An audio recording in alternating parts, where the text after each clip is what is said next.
On Facebook Marketplace, you can shop for everything from strollers to lawnmowers to video game controllers.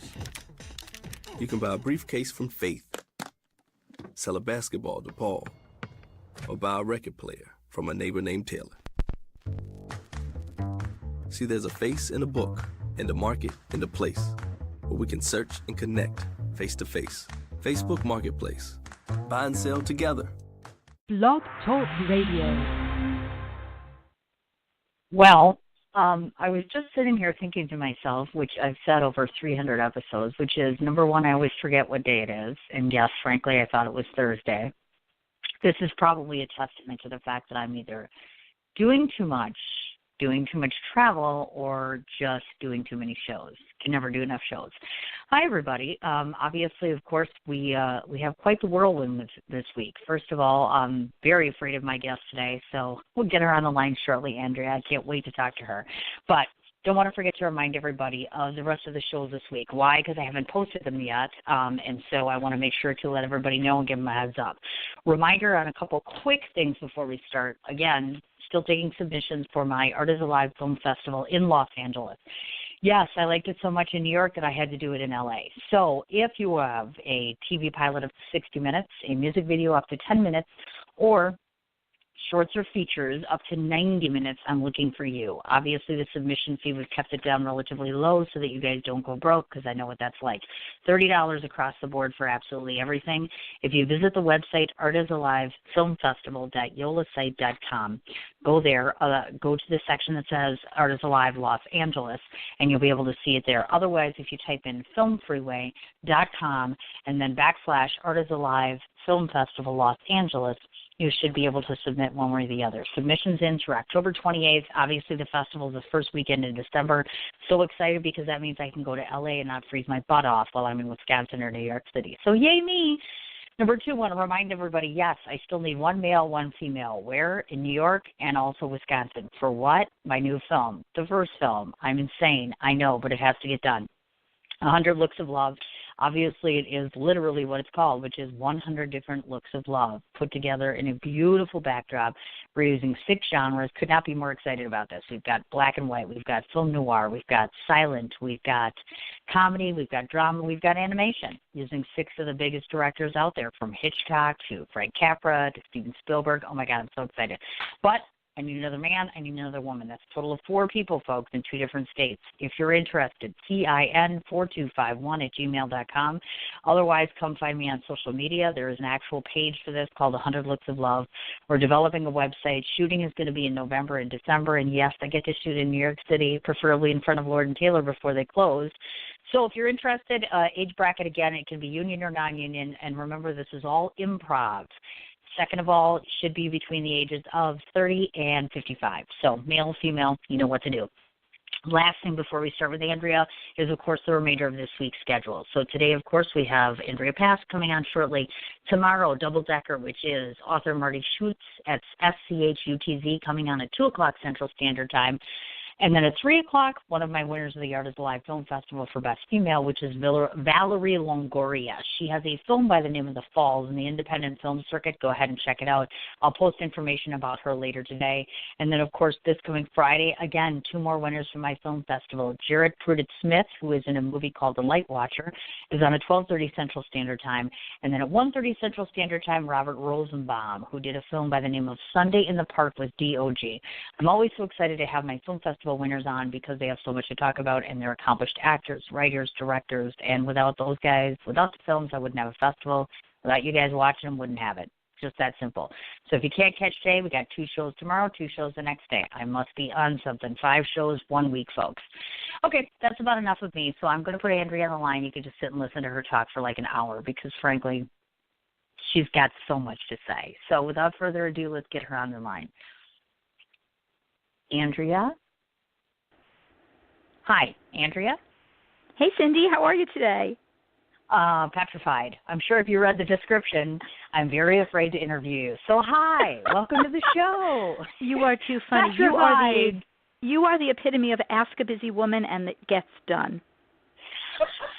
Well, one of the coolest parts about having PR people on is because, just so you folks know, you probably don't know the backdrop to the two of us, but I have been working with Andrea for, how long have you had your clients on my show now? I was thinking about that today.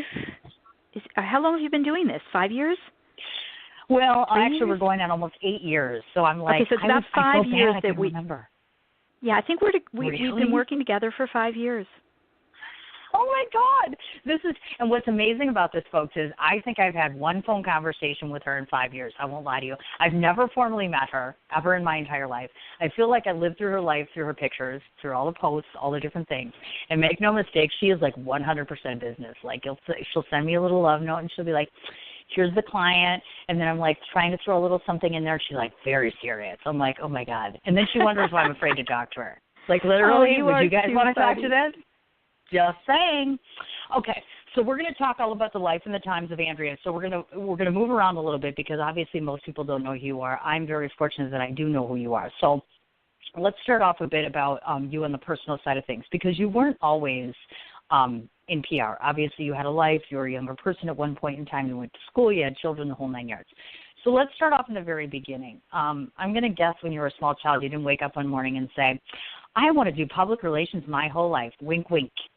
So tell me a bit about when you were younger in terms of when you were trying to sort out where you were going with your career. How did you end up eventually figuring out that this might be the perfect path for you?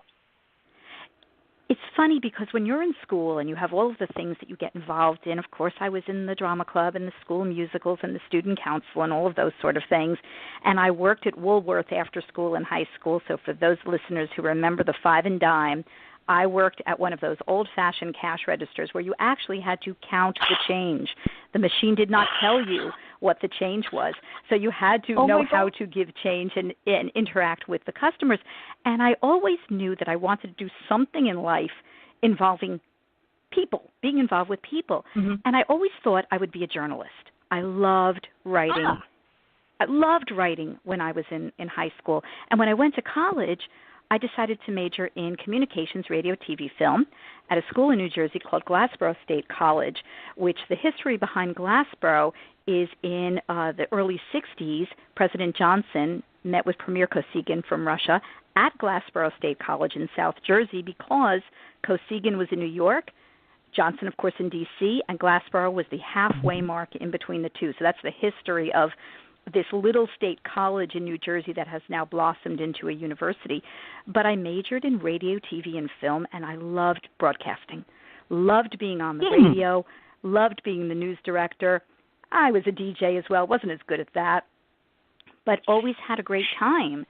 And I said, okay, maybe instead of journalism, I'll do broadcast journalism. And went to college, studied broadcast journalism, and I wanted to be the next Dan Rather. He was my idol, and that's all I wanted to do. So when I graduated college, I put on my little navy blue suit with the white shirt that had the built-in bow tie and my little blue pumps and my little brown briefcase with my initials on it, and went straight to CBS in New York City. And in the 80s, you had to take a typing test. Every woman had to take a typing test, which, of course, boggles the mind in today's world. But there was a freeze in the broadcast area, so I got a job working for Woman's Day magazine, which was owned by CBS at the time, and I was an administrative assistant for 5 weeks and got promoted to do advertising, trafficking, and layout at Woman's Day magazine. And I just sat there patiently until 3 years later they lifted the freeze for hiring in the broadcast division, and I was able to get a job doing public relations for the CBS radio division. And I was in my glory. I even got a chance to sit in Dan Rather's chair at one point.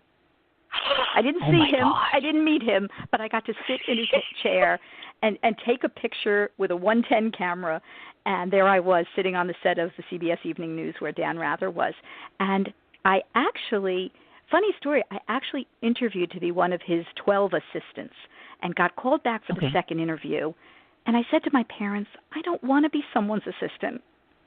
And as much as it was my idol, and I had read his books and I watched everything about him, I couldn't do it. It wasn't me.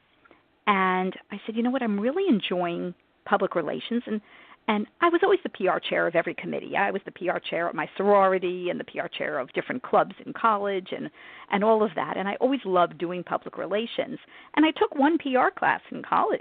So it's not as if I studied it, but I knew that it was the direction. Huh. So from there, I said, you know what? I'm going to perfect this PR thing. I'm going to learn about public relations and the best way to handle it. And I had a very interesting boss, and another woman.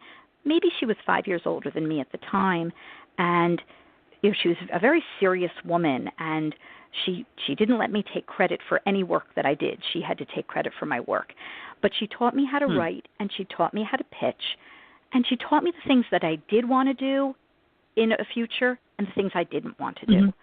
So to this day, I'm a big believer in you give credit where credit is due. I never take credit for anyone else's work. I will make sure I call them out so that everyone knows that person handled that part of the position or responsibilities. But she taught me the positive things about how to reach the press, how to speak to the press, because then you picked up a phone. And I think we've lost that art of phone communication. But I realized it was the direction I wanted to go. So it was kind of a different route to get into the world of public relations. Well, and one thing I want to point right off the bat is, and this is a good point to segue into, which is a lot of people that are listening in, I do have somewhat of a younger audience. So let's say you're talking to them right now, and they're listening to you, and they're thinking, this might sound, she's making it sound a little interesting right off the get-go. So number one rule you think anybody should know the minute they start saying to themselves, I want to be in the PR game, what's the number one rule they think that you would give them right off the bat to remember? Be ready to accept rejection. Now, a good one. That sounds like a negative, but it's really a positive, because if you accept that someone is not going to accept your phone call, they're not going to accept your email pitch, they're not going to get back to you in the timely manner that you want them to get back to you, then you know ahead of time, I've got to work for it. For every single one of the public relations I've had as clients over the years, I've worked for it. It doesn't come easy. So you need to really find the right contact to pitch at that radio station, TV station, magazine, newspaper, online news outlet, or even news media. Whatever you're pitching, you have to find the right person, and then you've got to engage with them. And it's not a one and done. And so many people have that, well, I sent an email, and public relations in what I do, media relations and securing press coverage, it's not throwing spaghetti at the wall and hoping something will stick. So you have to have that oomph that I'm going to do it and I'm not going to give up. And if someone says, no, I'm not interested in your story, then you move on and you find someone else who is interested in the story, and that way you'll be successful for your clients. You betcha. Now, I know you mentioned, of course, that you had taken that one PR class to start off with, et cetera. Now, obviously, of course, I know you're an educated woman. You attended Rowan University and obviously Glassboro State College. So my question to you is, oftentimes I get guests that are either on one side of the pendulum or the other, meaning for what you do now, especially now that you own a business that's relative to this, would you recommend to someone listening in that you cannot pile up enough education relative to PR, or do you feel really that it is? A lot of PR people that I talk to are like, you dive right in, you get right into it, you figure out your hits and misses, and that's what helps you build a successful career. So which side of the fence are you on there?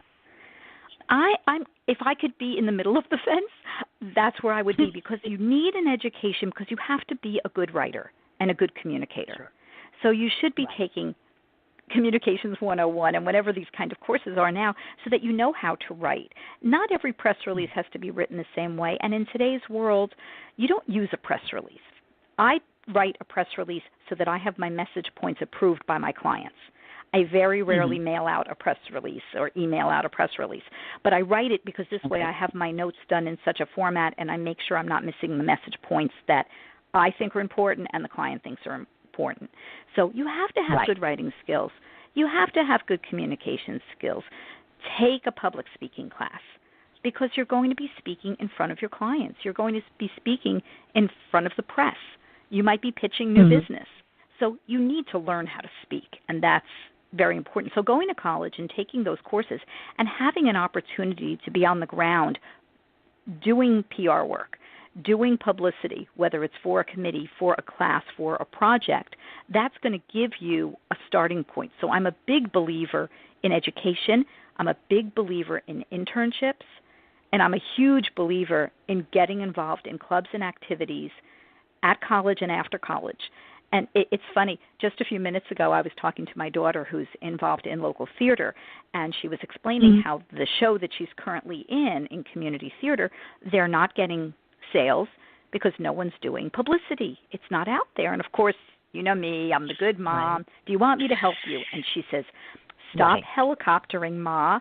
There are enough people that can handle PR and do that. I said, but it's a great experience because when I got out of college, I was doing PR for a local theater group just for fun because I wanted to have something to do, and I loved being involved with theater, and I wasn't up on the stage, so I did the behind the scenes.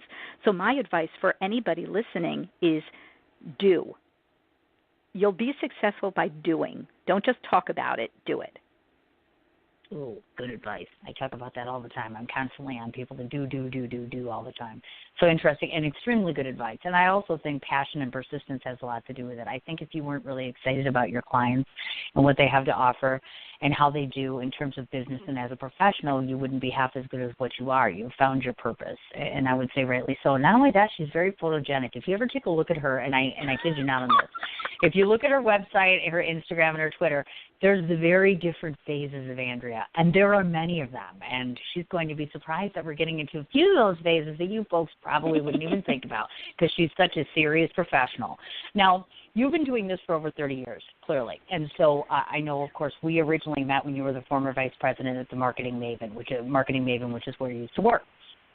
So at what point, I'm not going to lie to you. I mean, when anybody starts off and they decide, I've been here, I've been comfortable, I've worked for this organization for so long, what was the determining, or I should say that one defining moment where you said to yourself, you know what, I'm going to launch my own firm. I'm just going to go ahead and I'm going to do this. At what point did you know that this was the need or necessity for you? It's very interesting because it's something I've been thinking about for years. Now, I'm not a youngster, as you said. I've been doing this for 30 years. But I've always reported to someone else. Someone else was always the boss. And when someone else is the boss, you get along with them. I have no ill feelings toward people I worked with in the past. I have nothing but great things to say. However, my beliefs in the best way to achieve success as a public relations professional were starting to differ with other folks. I was working with a lot of people who I'd say, what's happening on this account for this client? And their response would be, well, I left an email. They didn't get back to me. And I would just cringe, and I felt, okay, my beliefs and the way I want to be successful were differing from that company culture. So I started talking to some people that I knew, and they all kept saying, when are you going out on your own? You need to go out on your own. And so the time was right for me to go out on my own. And when I decided to launch Andrea Pass Public Relations, I said, well, I'm going to put my name on the door because I want to work with people who know me or people who refer people to me. I don't want random people who don't have a connection to me because they're going to understand the way that I work. And so the timing was right because I had people excited for me, people I've known for years. In fact, my clients right now are people that I've worked with over the years or referred me to other people. So I don't have any clients right now who are just random, oh, I saw your website or your social media. So there's a connection. It's usually someone saying, go check out her social media. Let me introduce the two of you. And I think that helps in a relationship because I'm hoping, starting my own public relations firm, that I'm able to work with these clients moving forward for a long, long time because that's relationships. And I'm sure as you followed my social media, and I've certainly followed yours over the years, to me, relationships are the most important thing you could ever have in your personal life and in your professional life. Oh, my God, yeah. Absolutely, so, without a doubt. Networking, and huge. And personally and professionally. I'm sure you would agree on that one. And then you meet people when you're out and about and you're traveling back and forth from New York to Wisconsin and doing everything you're doing, and you're meeting all of these interesting people. And there's some people that you meet that you say, gosh, I feel like I've known you forever. And they become these lifelong relationships, and you cross over the line of business and personal. And all of the people that I've worked with, even though right now I'm working with them professionally, we have that bond with one another because we've known each other for years, different companies that they had worked at or businesses that they had launched, and now they're on to launching a new business. You find that, and for me, that's the basis of me having Andrea Pass Public Relations, because I'm selling me and the work that I do, and they know they can count on me to get the work done. So they know I'm not all talk. They know I'm all action, which is a great feeling. After 30-some years, which is, well, of course. And not only that, and we'll talk about this, folks. You'll get to hear some of the things that her clients have said about her, which is a testament in and of itself. Obviously, I have not been her client, but I have worked with her from the media perspective. So you'll get my personal take as far as, that goes. Before we start breaking down some of the things that you've done in the past, because believe it or not, she was talking about the journalism thing, and I see that you have been a columnist before, obviously for Toy Business Magazine as well as The Record. Right. So when it came down to doing a column, I won't lie to you, a column is really the only thing I haven't written. I've written everything else. I've always wanted to be a columnist. I've always wanted to have my own little thing. So first of all, I'm very envious in the best way possible. And second of all, I'm curious if you'd even have time or any kind of total interest in returning to doing something like that, because I could see you still contributing. Or do you still contribute? I guess I should ask that, because maybe you still do. I don't contribute to any publications right now, and I don't think I have the time to. But for instance, today's an example. I have a client of mine who I arranged an interview on a nationally syndicated radio show, and the host of the show said to me, I'd love to be able to put up an article to support the link for my interview. Mm-hmm. Can you provide me with an article? So, and of course I said to this person, okay, how many words? What's your deadline? Well, an hour ago. So I jump on it. I said, okay, I'm writing something right now, and I quickly wrote an article. So I do like to write articles, but I think the fact that writing articles for my clients or on behalf of my clients tends to take a little bit longer, because I want to make sure that it's perfect, it's got the right message points.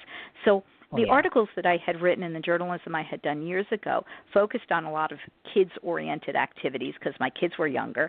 So it was wonderful to take my kids to see the local production of Sesame Street Live and review it and write about it, and then go behind the scenes and have that opportunity to interview the people in the cast, or to go to a new amusement park in New Jersey where I live and write about that amusement park and how it pertained to my children. So that was a great time because I wasn't working full-time. I was working part-time. My kids were little, and it gave us that family activity. And I would have my notepad, and my husband was responsible for making sure the kids didn't run off. So it was a lot of fun. But I don't think I would go back to journalism at this point. But journalism has changed. And this is where the world of journalism and what a public relations person does intersects, because of the fact that anyone can write a blog. Anyone is a writer. Anyone is a journalist. And their styles are not AP, Associated Press style anymore. It's personal style.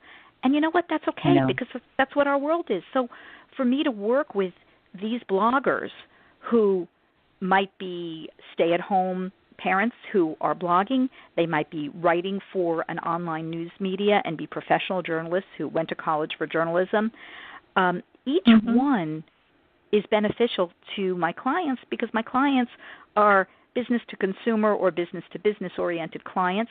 So working with the journalists is great for me. So I'm not going to be the journalist anymore, but I love working with the journalists. Nice.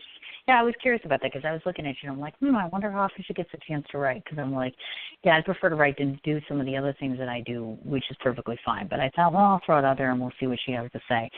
The other thing that I want to talk about here that I noticed is you've met two people that I adore. First of all, Susan Lucci. I see you've met her.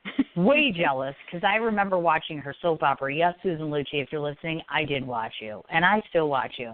And hello, Lonnie Anderson. I'm going on, I don't know what age, looking like she's 30. Oh, my God.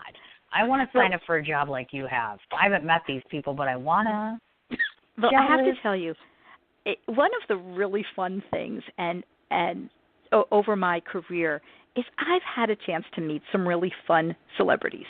And when you meet certain celebrities, so of course I watched All My Children way back from the time I was in junior high and you were homesick and there was nothing on at 1 o'clock except All My Children. So I'm dating myself. Sure. So Susan Lucci was very young at the time. And I watched All My Children up until the last episode. So I was one of those people that would record All My Children or DVR All My Children and watch All My Children, because to me, I like daytime better than nighttime TV. So Susan Lucci was one of those people that I just felt like I knew her, even though it was All My Children, let's be honest.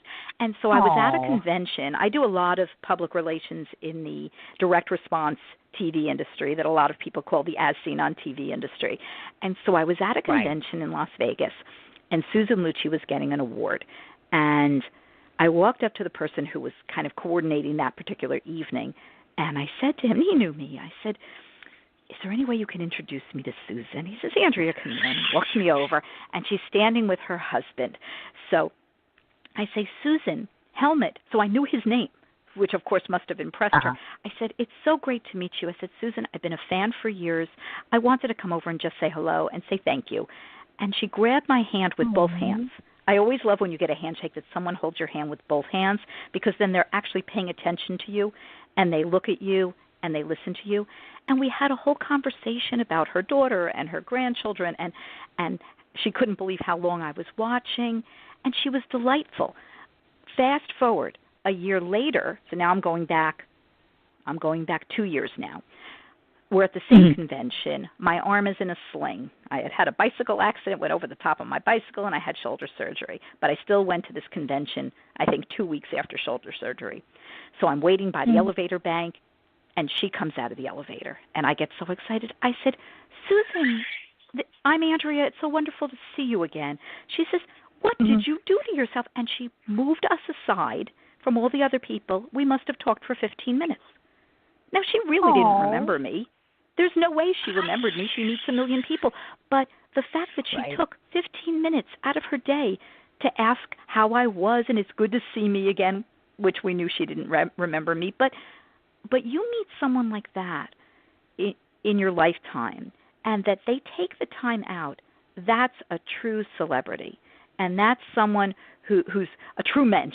So if you know the meaning of the word mensch, it's a person that really cares and gives more. And Susan Lucci is one of those people. And having met her a few times, I'm just so glad to have met her. And certainly having been in the green room at so many different TV shows with my clients who will then be going on air, I've had that chance to meet so many wonderful celebrities when I've been at the Today Show or Good Morning America, Hallmark, Home and Family, Pickler and Ben, shows in Chicago and shows in Florida and shows in Miami, and wherever I've traveled for clients, to have that opportunity to meet people who you happen to be waiting in the green room with. So for me, it's so exciting because I was with Kathy Mitchell. Kathy Mitchell is an on-air TV personality who has written a number of cookbooks, dump cakes and dump dinners and red copper skillet cooking, and Kathy and I have become wonderful friends over the years.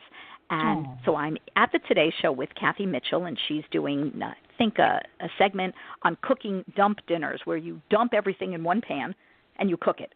Makes life really easy. Very little prep, just dump and cook. And this was from a client of mine called Bulbhead. And so we're in the green room, and Kathy's doing her prep, and I had brought my assistant with me so that she could see. I wanted her to learn. I wanted to teach her this is how you handle things with a client when you're at a show like the Today Show. And into the green room, I'm a huge Yankees fan. And yes, I know my Yankees lost, but that doesn't matter. I am true blue, and I am a true blue Yankees fan. And we're in the green room at the Today Show, and in walks Jorge Posada, the former catcher for the New York Yankees. Now, of course, as a Yankee fan, I know who this is when he walks in. And I look at my assistant, and I'm not sure she knows who he is. So I look at her, and her face lights up. So I realize, okay, she knows who that is. And we both made the movement to the biggest no-no in a green room, our cell phones. You cannot take pictures of anyone. So, of course, I couldn't take a picture, but I wanted to say hello to him. So I positioned myself by the makeup area. So he has to walk by me. So I stop and I introduce myself to him. And he also did the two-handed handshake with me, 2 hands on my one hand, looked me in the eye, repeated my name back to me when I said, Jorge, my name's Andrea. I'm a huge Yankee fan. It's a pleasure to meet you. And he looked back at me, Andrea, thank you so much for taking the time. Now here, us New Yorkers, even though I'm from New Jersey, we say hip, hip, Jorge. That's our thing. So I text my husband and my son, and all I write in the text is hip, hip. That's all I write. And the two of them write back, are you with Jorge Posada from the Yankees?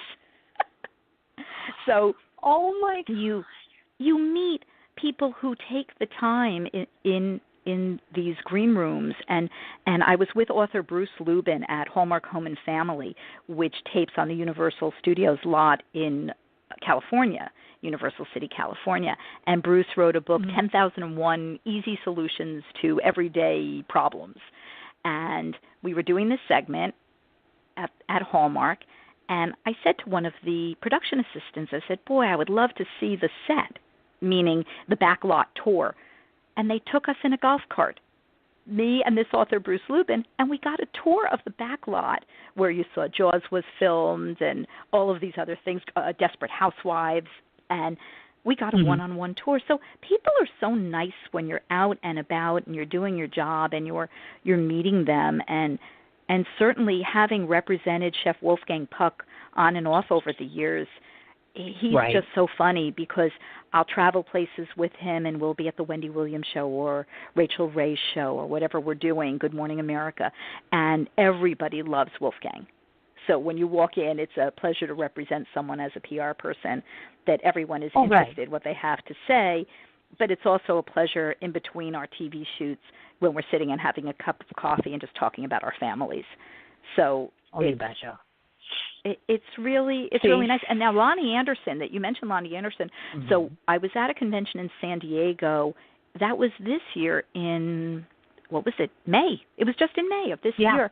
And she was there as a meet and greet for one of these TV companies. So I said, what the heck, I'll take a picture, we'll gab. Her waist is tiny. I felt like 2 tons next to Lonnie Anderson. But, of course, what could be anything more classic than WKRP in Cincinnati? So she was delightful. And like I said, having that opportunity to meet people who are celebrities, but to also meet everyone who's behind the scenes, the producers and the production teams of all of these broadcasts, and people who are writers and people who are bloggers. It's those relationships that make public relations the fun part for me. So I don't feel like I'm working every day. Exactly. That's what I say all the time. It's like, it's not work if you love what you do, clearly. And in this particular case, she gets to meet people that I don't. I mean, I get to meet some really cool people constantly, but I'm like, she's got some really cool females she got to meet. So, yeah, if I find out that you met Cher and you didn't tell me, our relationship's done. Like, we're over. I will, and like, it's very funny because we were just discussing, there's a new show on Broadway, I guess, with all of her music, and we were just discussing this out with friends on Saturday night that we have to get tickets to that show and see the show, even though it's not Cher, it's Cher music. So I will give you the review when I see that show. But that's the thing, when you meet someone, and listen, I have my share of stories of people who were not nice, and there was one musical artist when I was at CBS Radio when I was a lot younger, and we were doing a taping of a radio show, and he didn't like the sodas. We had all different choices of beverages. He had to have the one brand or type, sent the producer out because I was busy with the crew I had a camera crew. I was also taking notes. I was writing articles. So I was doing the PR end. So the producer had to go running out to buy this person a different soda when we had 20 different beverages there. So you meet someone like that thinks that they're above everyone else and doesn't treat people nicely. And when his songs come on the radio, and he only has about 2 of them, classic songs, I turn them off. I won't listen to his songs because why would you be so mean? And another time I was at a set and there was a very famous Broadway actress there and singer who I'm a very big Broadway fan. And I was in the green room the same as she was, and I went to say hello. That was it. And her people blocked her, and she gave me the dirtiest look, and I said, okay, that's the end of that, and I will not see any show that she's in, and I when I'm listening to Sirius XM on Broadway, if a song that she has comes on, I turn it off. So I think in any world that we're in, you meet the people that you get along with and you have that great memory, and then you meet the people that you just say, you know what, nope, not worth my time, because we're all worthy. And you, on your Facebook page, for your listeners who may not realize this, you put up the best quotes. You put up, if you're reading this now. But you are always so inspirational in telling people you are worthy. Thank you. You are worthy. And I think in any career, whether it's me as Andrea Pass Public Relations, you as Cindy Mich, and everything that you're doing in your productions and your films, we are worthy. So if other people in the personal world or the business world don't want to be cordial and develop relationships, well, there are enough people that will be cordial and develop relationships. Exactly. And I think that's exactly right.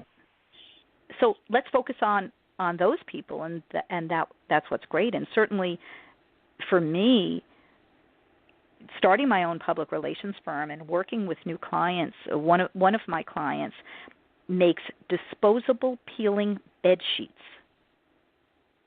Okay, so I don't know about you. I hate making the bed. And Maxwell Cohen was a student in college. His parents told him and his siblings they all had to start their own companies while they were in college. This was something that they wanted to teach them how to do and be entrepreneurs. So Maxwell realized his friends hated making the bed. So he came up with a fitted sheet that has 5 layers.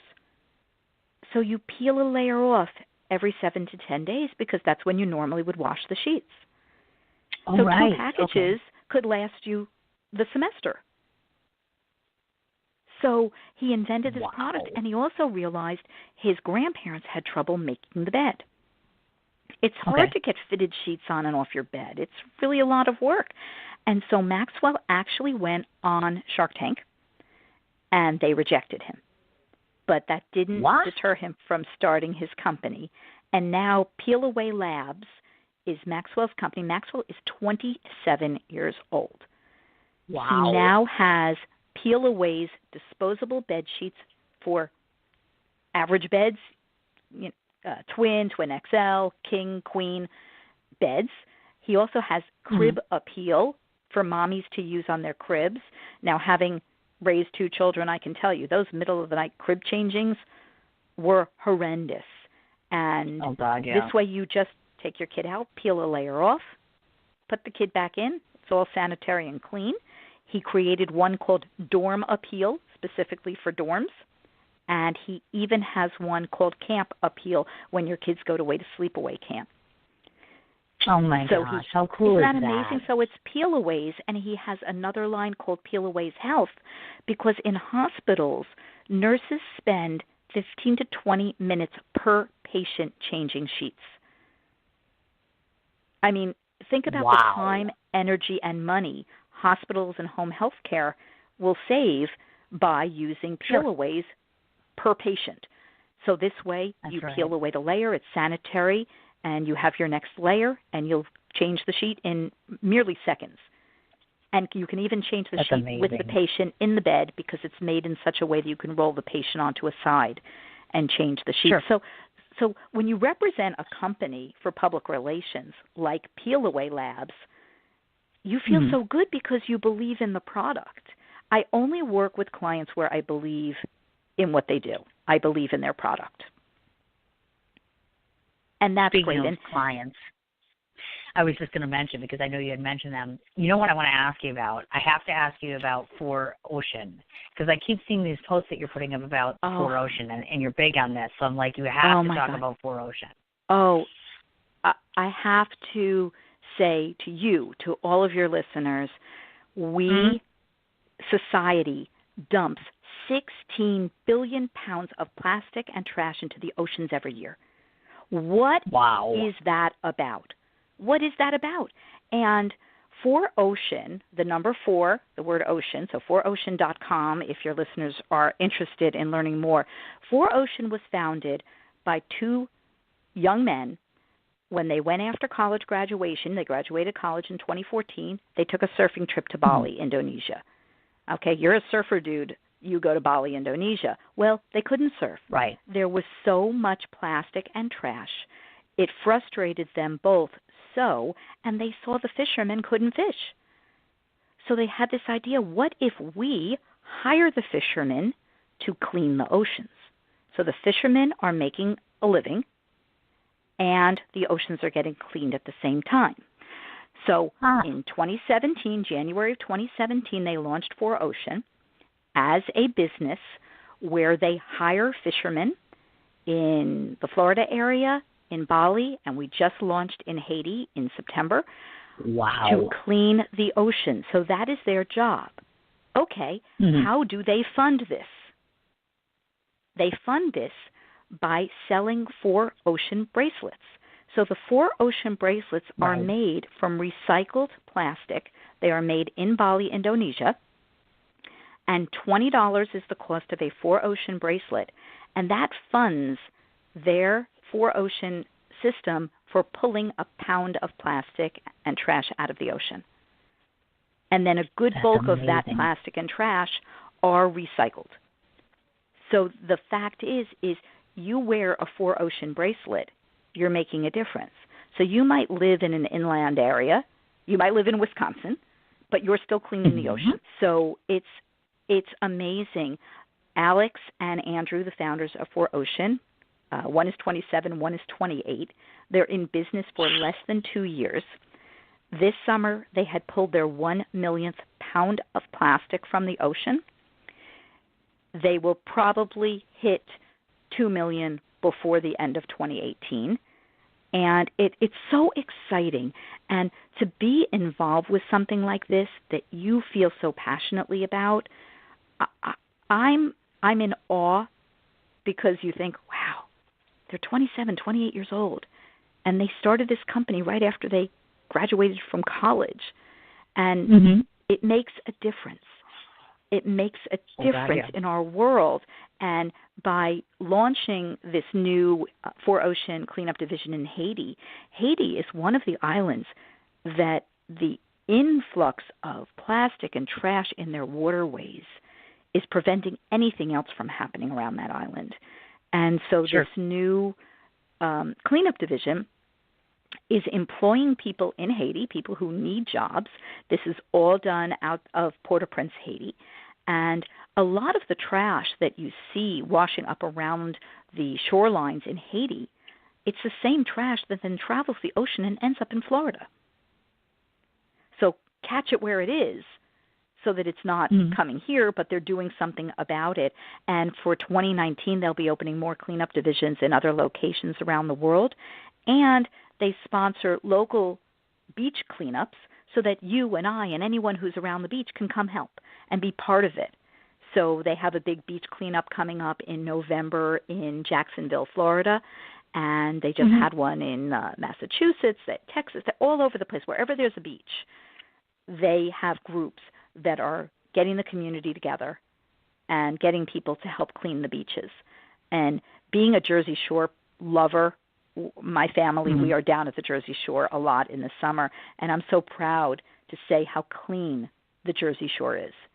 And it's so funny when everyone puts on social media, oh, when you go to the beach, pick up 12 pieces of garbage. And we go to the beach. We go to Avon by the Sea, and we go down to Cape May, New Jersey, and there is no trash, which means they're keeping the beaches clean and nothing is washing up. So Jersey is lucky, at least in where you can see, where the eye can see, but so many other places are not so lucky in having trash. So 4Ocean is an amazing, amazing story. And from the public relations end, we have so many angles of the story in how 4Ocean is giving back, but how you, no matter where you live, can be part of it by purchasing a 4Ocean bracelet and sharing with your friends. And they now have 4Ocean reusable bottles that are great for your hot or cold beverages. And they have a 4-Ocean cleanup combo. So you could do your own cleaning up with a drawstring bag and the gloves. So it's really, as we get closer to holiday season, it's something different to purchase. Mm-hmm. So if someone's looking you. for something, what can I do to buy someone a gift or someone at work? Or, well, get one of the reusable bottles. Get them a bracelet that comes with a little explanation of what 4-Ocean is. So for me, I'm so proud to be a part of 4-Ocean because this is a client of mine that's really making changes in the world. So you look at these different businesses that you get a chance to represent, and certainly, you know, as having Andrea Pass Public Relations, I'm able to represent them, and it feels good. It just feels good, and I think that getting them recognition in the press, which I've been doing and will continue to do so, and more interviews, so more people, when they're reading or watching or listening to media, will learn more about 4-Ocean. So I'm so glad that you're interested in it as well. Oh, definitely, without a doubt. I can smell an interview coming somewhere down the line there, folks, but I just had to bring that up. I'm like, we absolutely have to talk about that. Now, the woman that you've been listening to is so very modest. Let me just mention a few things here. First of all, I know that very recently she was featured in Alumni Magazine, of course, and I know I've also read the piece that was done in Response Magazine as well. She has been a DRMA Member of the Year finalist, and of course she won the Leading Women Entrepreneurs Top 25 Brand Builder for 2018, which is a big deal, by the way. In addition to which, she has had placements, get this, Wendy Williams, 2020 Today, Steve Harvey, the New York Times, obviously the Wall Street Journal, Associated Press, and the list goes on about 75 times over. So that just gives you a small glimpse of the woman that we're talking to. And then she wonders why I say the words, afraid. You'd be petrified of her too. Hello? I can't even measure up to that on a good day. Thanks a lot. Feeling a little inadequate. Let's talk about the personal side of Andrea, because there's stuff to know. Like, I know this stuff about her. You're going to love this. First of all, she blew the jig, which is, of course, she's a huge Yankees fan, which we all know. We also know, at least from personal experience, and I stalk because I'm a journalist and that's what we do, she is an ocean lover herself, obviously. But, first of all, explain this to me. She actually said these words, and if you've listened to my show, you know this. Andrea said, I love going to the gym. Who loves that, okay? This is my thing, okay? Because every time I go to the gym, I piss and moan and I complain. There's no one I know that really loves going to the gym. Apparently, Andrea loves going to the gym. So I'm picturing her putting her little workout uniform on, and I'm like, oh, holy hell. I want to work, I want to go to a bar, and I want to lift a glass of wine. That's the extent of my weight history. But I'm like, okay, so she loves the gym. And get this, apparently she can do herself a little karaoke after she herself enjoys some wine. I thought I caught a glimpse of her doing a little karaoke. Would that be correct, Andrea? Miss PR person was doing karaoke? I have to tell you, I dragged my husband. We love cruises. We are a big cruise couple, and Royal Caribbean is our line, and we go on cruises all the time, and I kept saying to my husband, I want to do karaoke. Now, I don't have a voice, but in karaoke, you don't have to have a voice. So, of course, I made the mistake to decide to sing Barry Manilow, Copacabana, which is the longest song on the planet. Of course, at this point, I've probably had a few cocktails. Of course. And, the room, really, I lost them. So I really wasn't good at keeping track of my audience, but I had a lot of fun doing karaoke. And as far as going to the gym goes, I go to the gym at 5:30 in the morning. I am one of those crazy my God. people. However, and if you look at me and people see my pictures, I'm not a skinny person. And so I go for a healthy heart. I'm definitely not thin. Okay. But the most important thing, I think, when you're in business, no matter what your business is, you need to get your heart rate up, and you need to be healthy. Right. And I think that so many of us are sitting behind a desk, and I've been sitting behind a desk doing public relations for so many years that if I don't exercise in the morning and get my heart rate up and do something good for my body, then I'm sitting as a blob for 8-9 hours a day behind my desk. And that's what's really important, is that you feel good. So I get my energy up, start my day off right, and therefore I'm home, I'm showered, and I'm usually at my desk by 7:30, quarter to 8 in the morning East Coast time, and then I'm plugging away. And I get a lot more accomplished because I have the energy because I've worked out. See what I mean? So I can't even do it. I don't even have an eyeball awake. I mean, half the time I'm waking up at 5 and can't go back to sleep, and I'm like going back on the couch and going to sleep. Andrea apparently is going to the gym, being 120% proactive. See? She wipes me with the floor, okay? Yeah. Literally. But I think, yes. But also you have to remember, and you have the same situation I do because we have our own businesses, is that right. that also sometimes I'll see a friend of mine and we'll be on the elliptical together, or I have a trainer twice a week.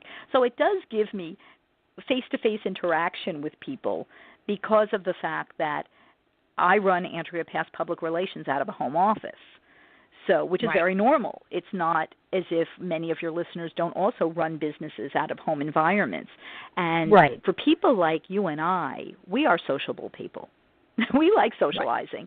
And I agree. When you're in a situation where you're by yourself, you've got to find a way to get out and be with other people.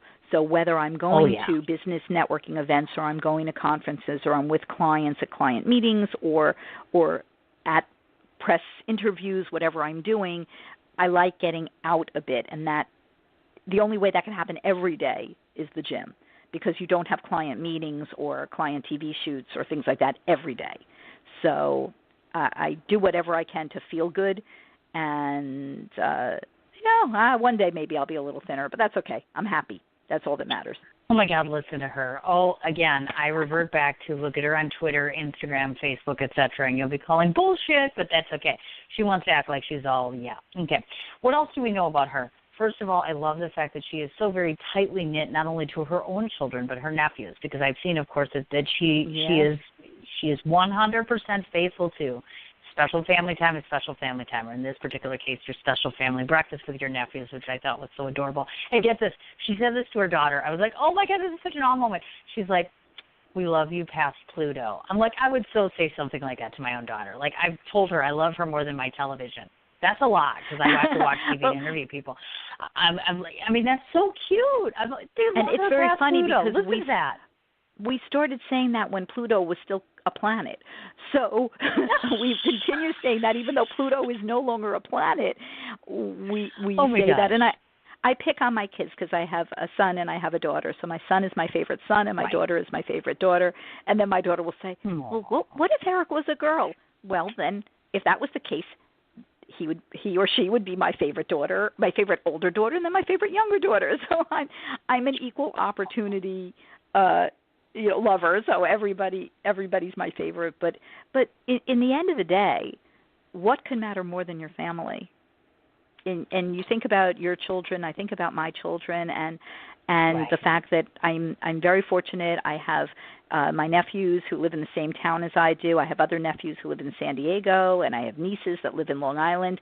So how fortunate to be able to have family and get to spend time. And the nephews that live around the block, because I'm around the block, I have a different relationship because I get to see them. And in order for me to have a full-length conversation with them without my sister butting in, I have to take them out to breakfast separately and leave my sister at home because I love my sister. But you know those people, Cindy, who you ask a child a question but the adult answers? Yes. And you look at them and you say, I'm not asking you that question. I'm asking them. And my sister, I love her to pieces, but she's one of those people. And she crashed our breakfast one time and never again. I said, never again. You can't come because you're answering the questions. I'm asking them about school and sports and clubs and friends and what did you watch on TV, whatever. I didn't need her answer. I wanted their answer. So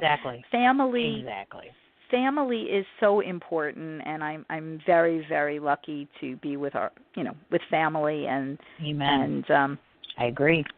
I'm adding to that, and what I don't have pictures of on Facebook, which I really do need to. My parents live around the block. My father is 85, my mother is 80, and we go out to lunch once a week.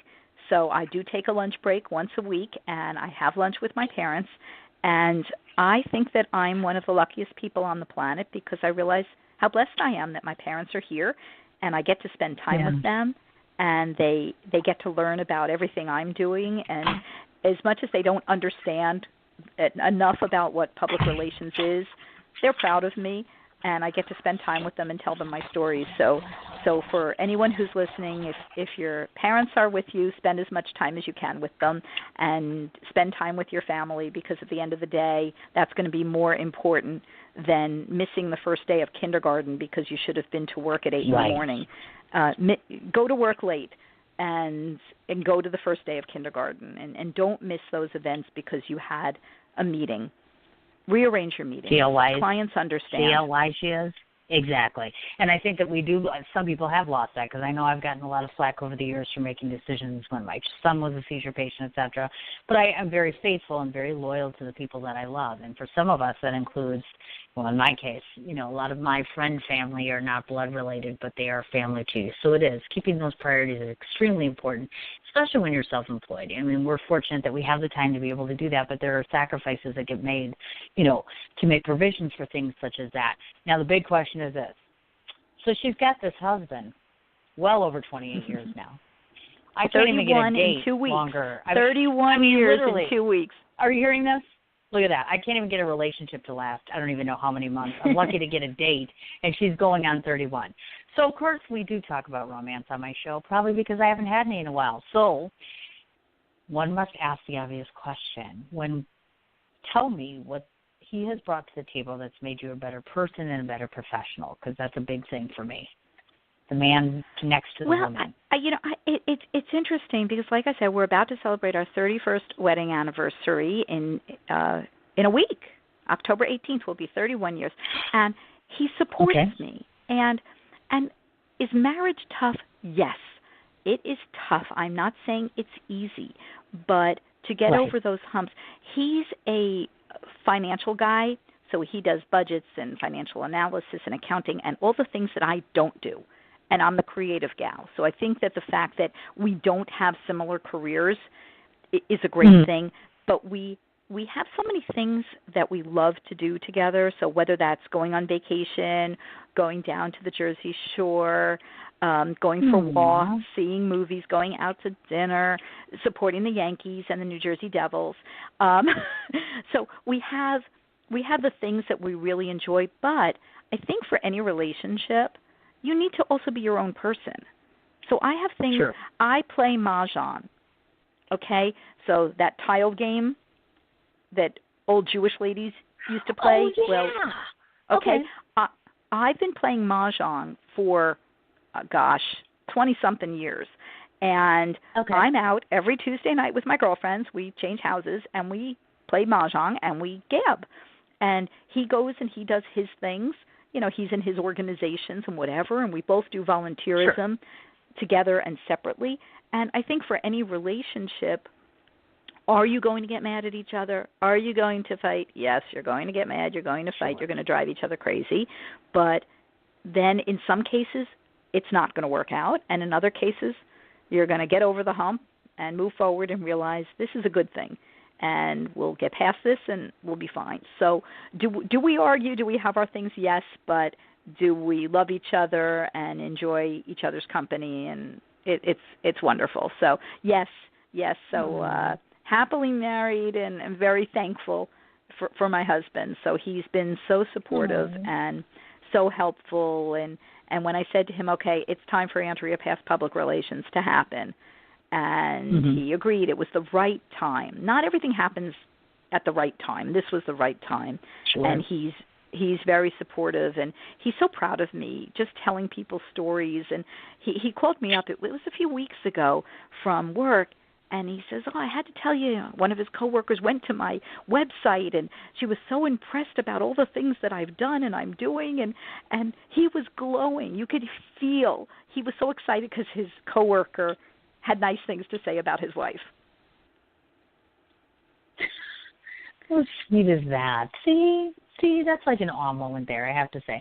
And make no mistake, folks, we talk about this a lot on air. I do think that having good people, having good relationships, strong, steady relationships, whether it's romantic or not, is extremely important to your overall well-being, I would say. I won't lie to you. Obviously, I have, there is someone that I'm interested in, so we'll see where that goes. I'm very nervous. I'm nervous and excited all at the same time. But it's tough, I'm sure Andrea would agree with this, even though you're married. It's tough when you work in an industry that we do, because I do PR now on the side, along with all the other things that I'm doing. It's hard. You really have to prioritize your personal life. You have to make sure that nothing becomes negligent on that list, and that includes, the people that are important to you, making time. And in this particular case, my God, I can't even get on a phone anymore, like you were saying. I actually look forward to talking to the special people in my life, because it's like a meeting. Like, okay, we're making sure we have this phone call in this day and time. So I'm like, okay. So I know tonight I'm going to have some seriously important phone calls that I'm really excited to have, which is great, because it's a rainy day and I'm in my pajamas and feel like crap. So it's perfect. Well, it's going to look up. We're going to focus on the glass half full, and what we bring, because that's the thing. I found that years ago, two companies ago, I worked for a very difficult owner, and he worked pretty much 24/6 and a half, 24/6, and he expected the rest of us to work 24/7. And I missed many occasions. I was in Barbados snorkeling. I got back on the bus to go to the cruise ship. My phone practically exploded with texts and emails and phone messages. Where am I? This has to get done. Well, I'm on vacation snorkeling. Right. At my daughter's college orientation, I was in the hallway working the entire time, because the person who was supposed to handle things for that one day went off the grid and no one knew where the person was, so it all fell on me. So I worked for someone that nothing I did was ever good enough. I worked so many hours. I spent birthdays. There was one year I got so upset from an email on a Sunday that he sent me a nasty email, this boss, that I went to just a local area park, and I just parked there, rolled down my windows, and just bawled my eyes out. And is that what we want in life? No. No. Do we want to live to work? No, we want to work so we can live. And I think that for me, starting Andrea Pass Public Relations is that perfect blend, that if I'm choosing to put in a 12-hour day, and there are many times I do, that's my prerogative. If I'm choosing to work on a Sunday afternoon for a few hours, that's my prerogative. But if it's time to go on a vacation, which I'm going on a vacation, and my clients all know it, I'm leaving tomorrow for China and Hong Kong, and I've had this booked for a year, and it's very exciting because my clients all know I am not working. So I'm not representing anybody who is going to have some disaster in the next 2 weeks, nor are any of my clients finding a cure for cancer in the next 2 weeks.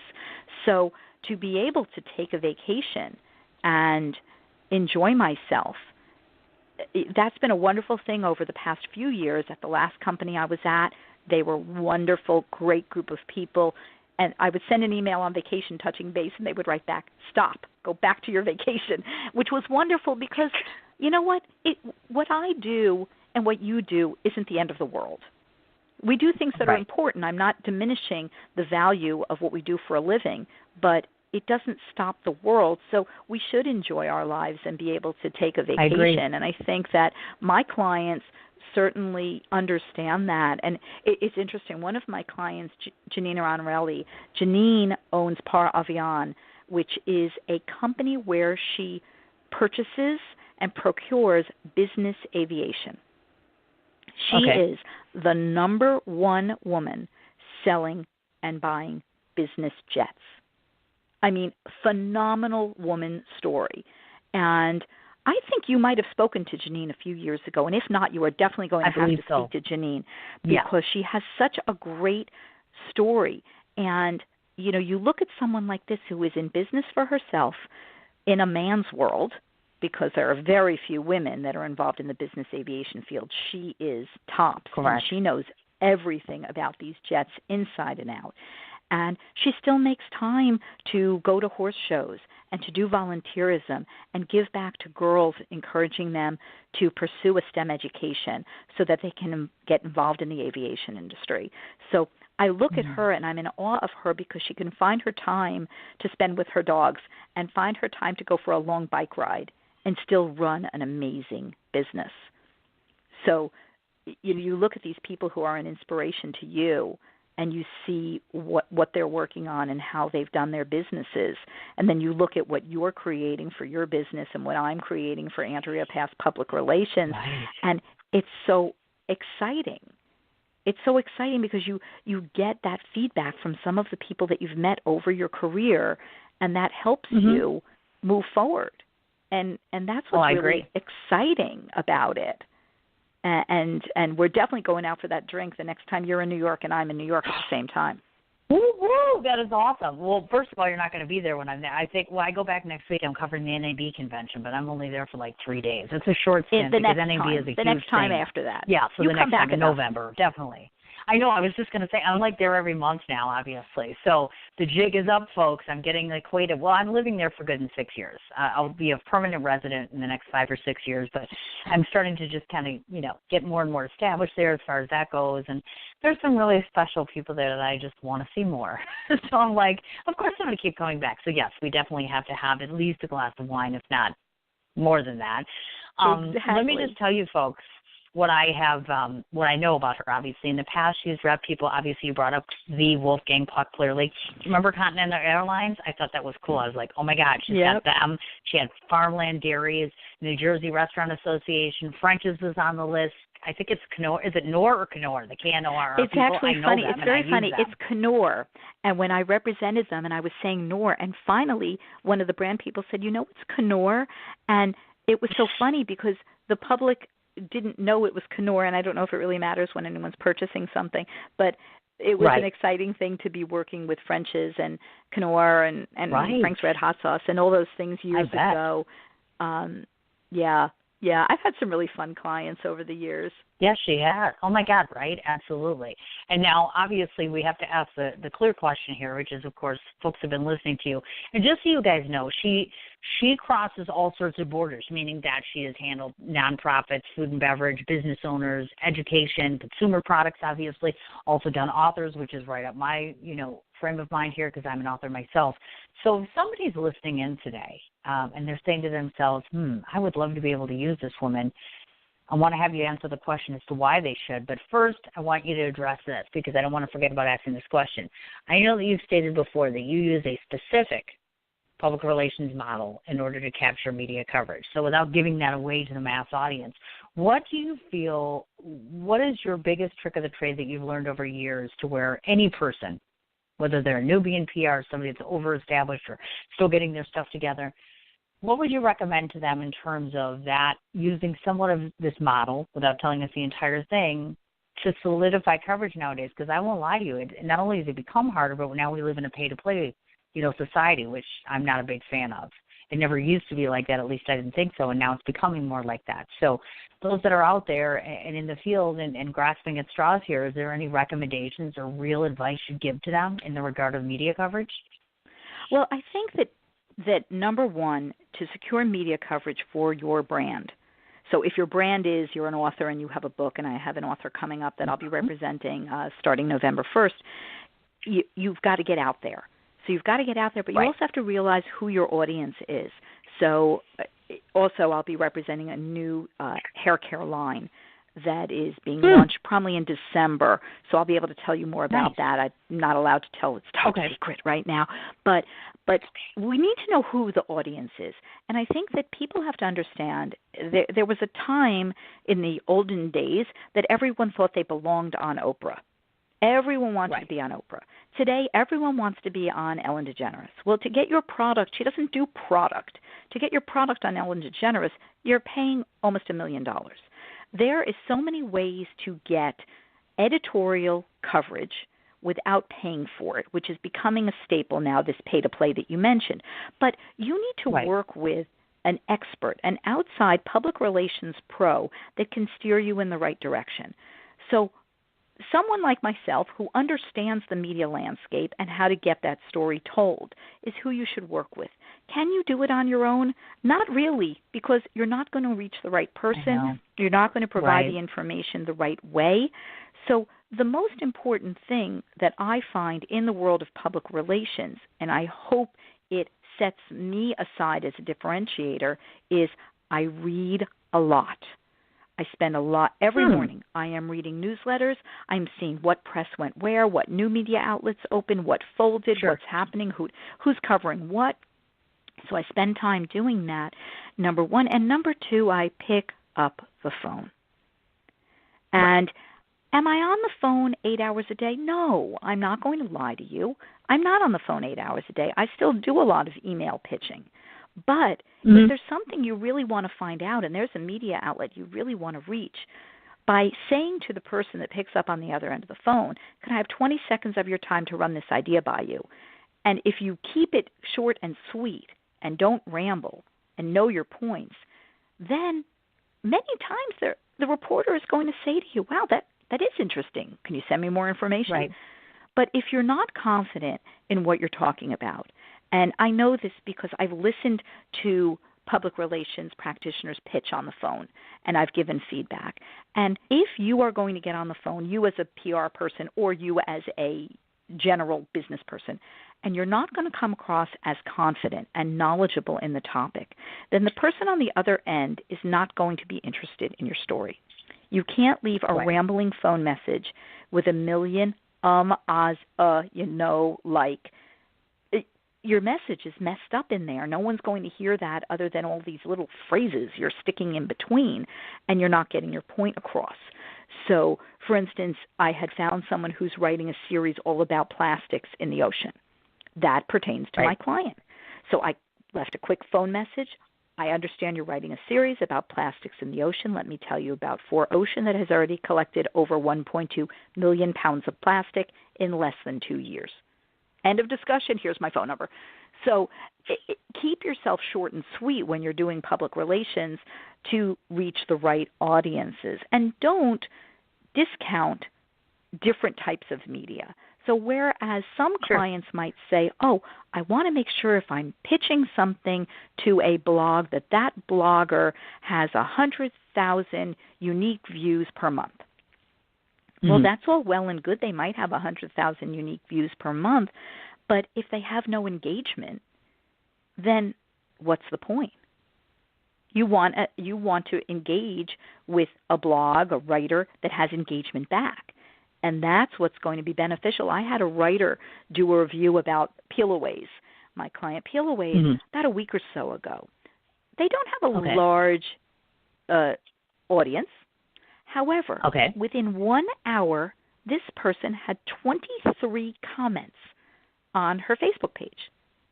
Now, that amazed me in 1 hour. So she has a dedicated audience. And I think today, when we're doing public relations, we want to make sure that there's an audience who's grasping and absorbing that information. We want sponges. So we want to make sure that we're doing the right thing. So my recommendation is looking into a public relations practitioner who isn't trying to be everything. And I think for myself and Andrea Pass Public Relations, I am not trying to be everything. I do media relations. I have an expertise in media relations. I secure editorial coverage for my clients in print, broadcast, and online media. I don't do social media. I don't do marketing campaigns. I don't do advertising. I do media relations. So I think that for a company, an author, an entrepreneur that wants to get coverage, you have to determine what it is you want. If you want social media only, go to a social media expert.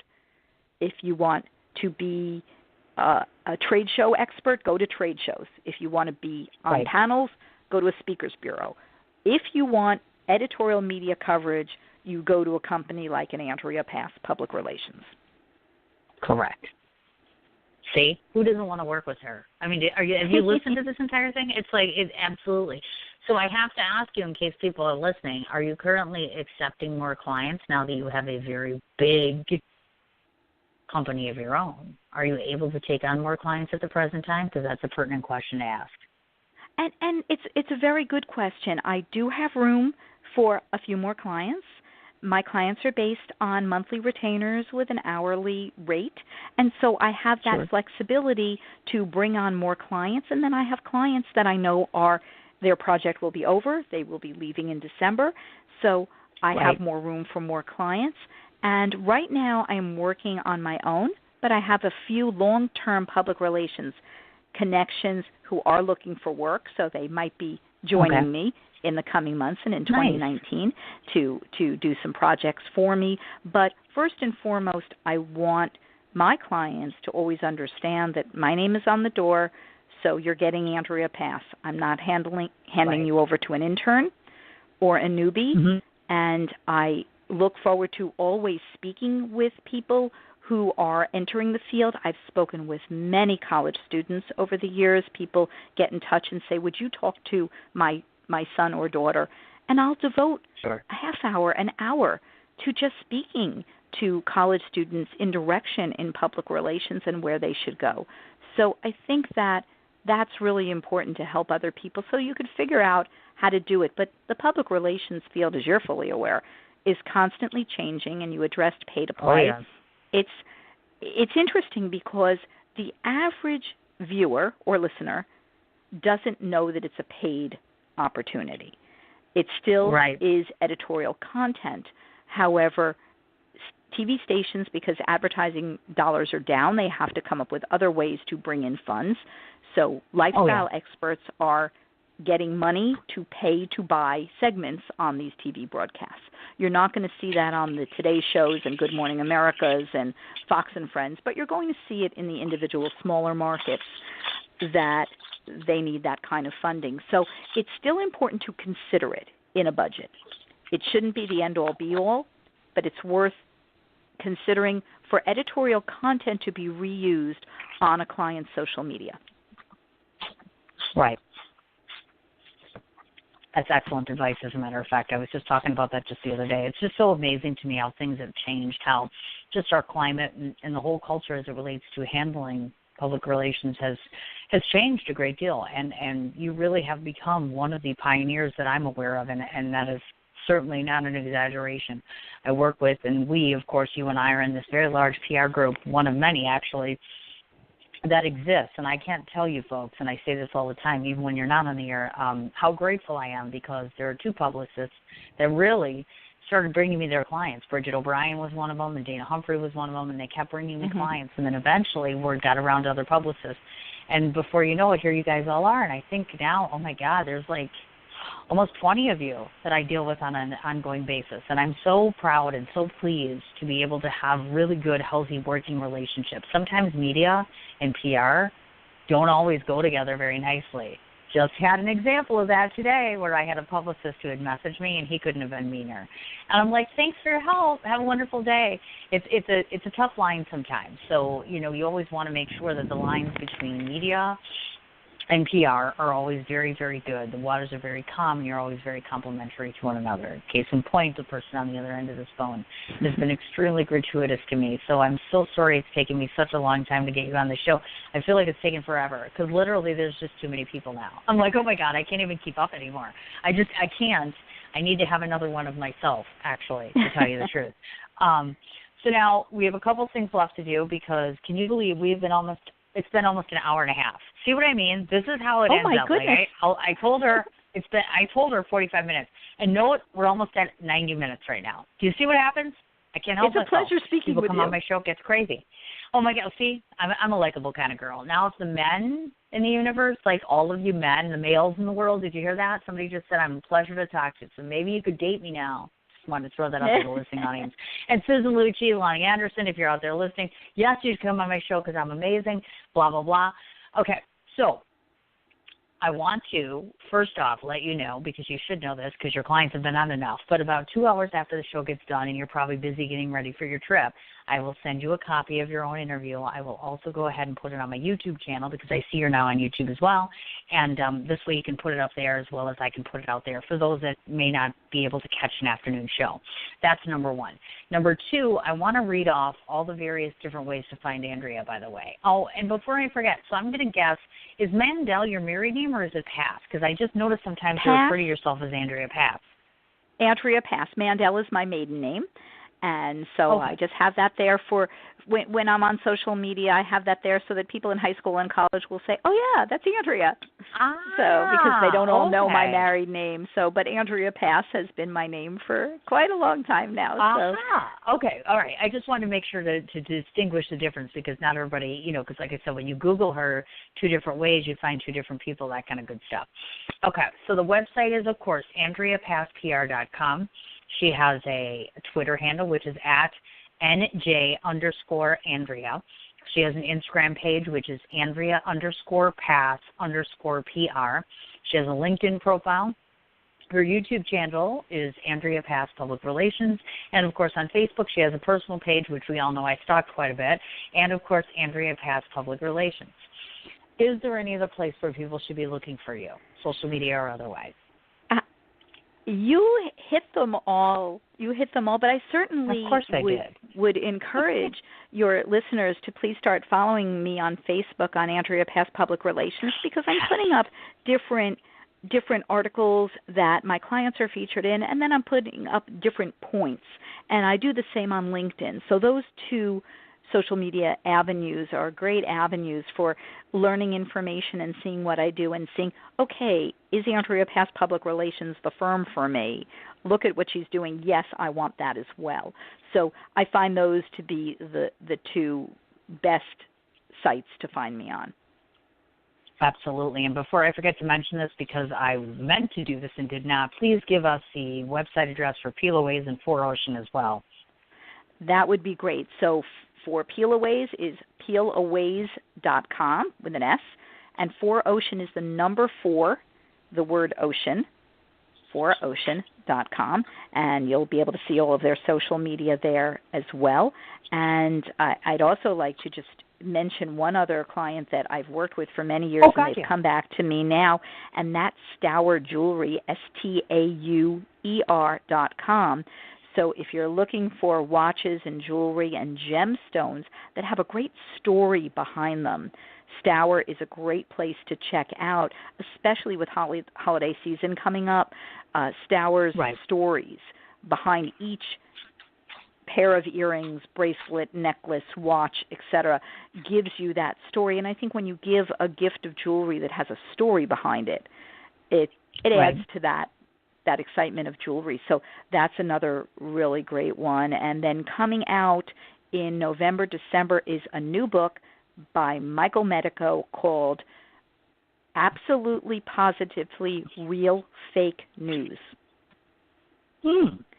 And this book is all satire about things in the news that are crazy world that we're in, and he combines 3 or 4 different news stories, juggles them around, mixes them in a blender, and spits them back out, and they are the funniest political and news satire stories. So if you want to just laugh at the world, Absolutely Positively Real Fake News is the book for you. So I'm hoping that'll be a holiday gift for a lot of people to just laugh, because sometimes with a lot that's going on in the world that's so serious, we need to laugh. Right. Oh, I agree with you 150% there as far as that goes. That's awesome. Thank you for doing that, by the way. So the last thing, in case you've never listened to my show, although I suspect Andrea may have at some point in time, probably because she was worried about whether I was going to screw up. Just kidding. The last thing that I do on my show is that I get to tell you what I think of you, which is even harder because she scares me, period. So now I have to tell her what I think of her. So before I do that, which is the last thing that I do, and in case you didn't know this or haven't heard, I do this specifically because as a professional writer, this allows me the chance to speak not off a piece of paper, but right from my insides. This is not scripted. I don't write this. I don't prepare it. I don't do research on it. This is just to give the folks a sense of who you are as a personal friend of mine and as a professional.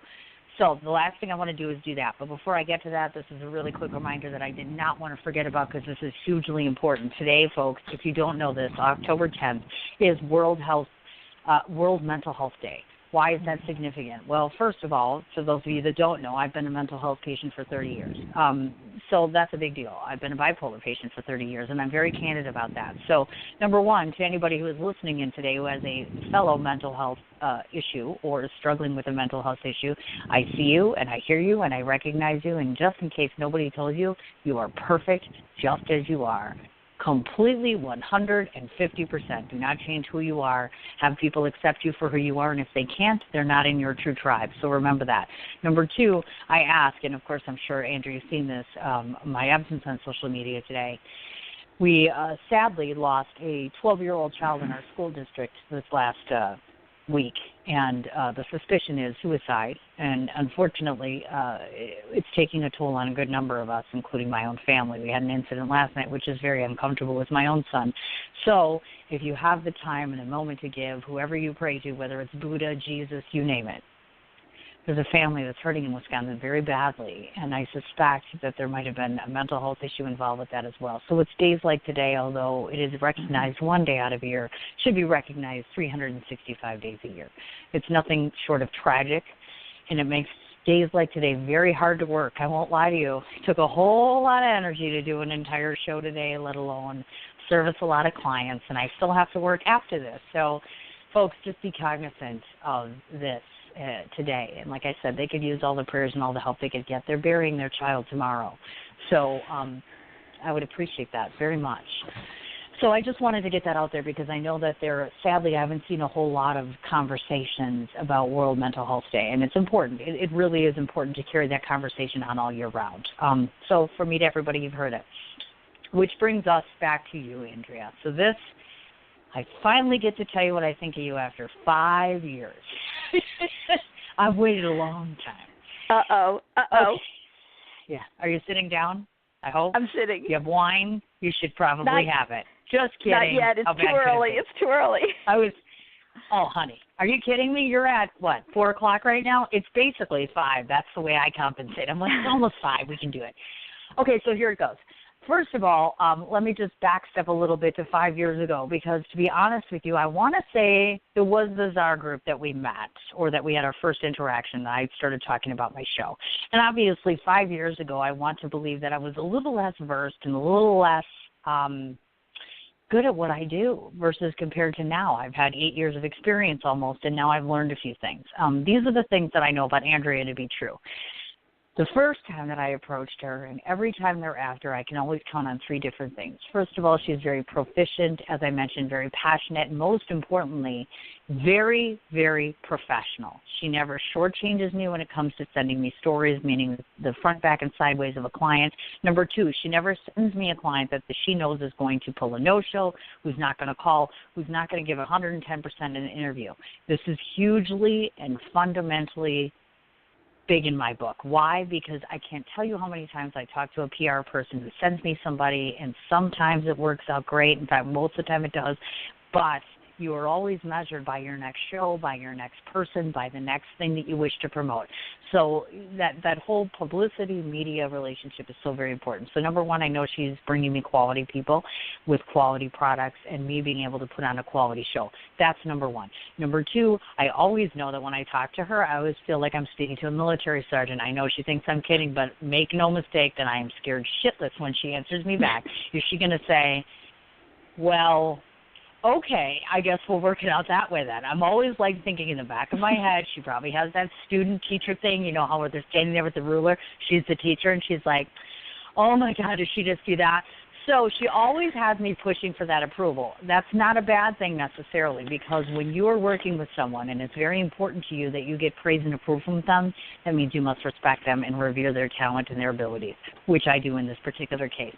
Number 3, when I found out that this chick could, sing the karaoke, probably after she's been drinking, I'm like a woman after my own heart. I'm eventually going to become a Yankees fan. I like New Jersey, and more importantly, she's not afraid to admit, like I'm not, yeah, my ass is getting fat, and I'm almost 50, and everything's sagging, but I'm okay with that. The only difference is I ain't going to the gym, and she is, and I can live with that. So we're good there. So on a personal level, we already know we have all these things in common. On a very serious note, so I can bring it back full circle and stop being ha-ha, funny. One of the things that I admire so much is at the end of the day, I always know if I go to her, she's going to have a kind word along with a very professional tip to offer me, on top of which she is the personification of what a professional, perfectly poised individual in PR represents. She has done over the course of 30 years what most of us can't even accomplish in a lifetime, which is she has convinced a mass market that her people and her products are poignant, promising, and that we should buy them, believe in them, and put our best foot forward to support them. That is not something that's easy to do. That's not something that everyone can do. The fact that she does it with a smile on her face, shows up at every show, shows up at every performance or every interview, and she's always 100% on all the time. She never looks tired. She never looks worn. She never looks sick of doing what it is that brings her source of joy, her source of revenue. She's so good at it, and she makes it look so easy that she makes people like me envy her so much.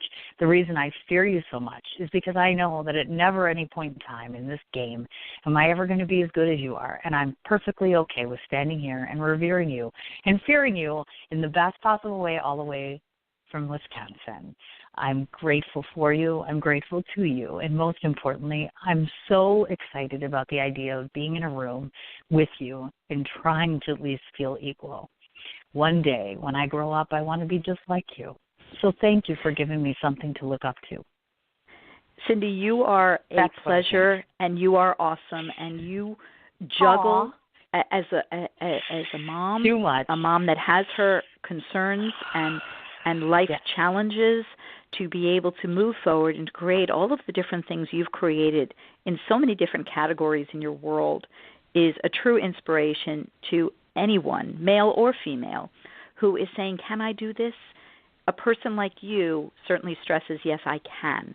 And I think that for all of us combined in the industries that we're in, to have that is a benefit. And life is too short, as you unfortunately are going through right now, that we need to look to things that will make us happy and make time for ourselves and our interests to be able to do those things. So thank you so much for having me, as a guest on your show, and I look forward to bringing you more guests in the coming months and years, and learning more about your film festivals and all the things on your world, and continuing our relationship and growing that moving forward.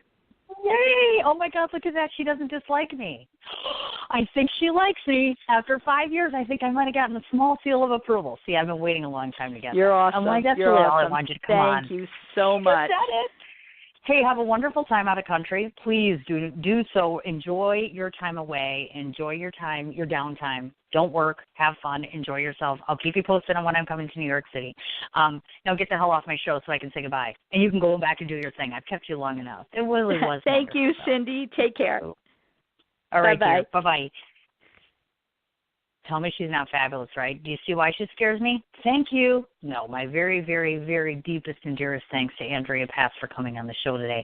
One more time, everybody, the website's AndreaPassPR.com. She has a YouTube channel, Andrea Pass Public Relations. On Twitter, again, it's at NJ_Andrea. Instagram, Andrea_Pass_PR. The LinkedIn profile, and of course Facebook, as she mentioned, her personal profile. And again, just so you know, to find her, she is Andrea Mandel Pass on a personal note, and then of course Andrea Pass Public Relations. Please, please do not hesitate if you are looking for media placement. If you're in any of the areas we talked about, do not hesitate to go off and find her. As I mentioned, of course, tomorrow, once again, I will be back on the air starting at 2 o'clock Central Standard Time with Marty Schultz, and then 3 o'clock at Valerie Longoria. Thanks so much to everybody who stuck it out for our hour-and-a-half-long interview. I know it was a bit long, but wasn't it lovely? That's all I'm going to say. Thank you, 150%. I'm going off to trudge out in the rain, do a little shopping, get a lot of work done. You guys have a great afternoon. We'll talk to you tomorrow. Take care.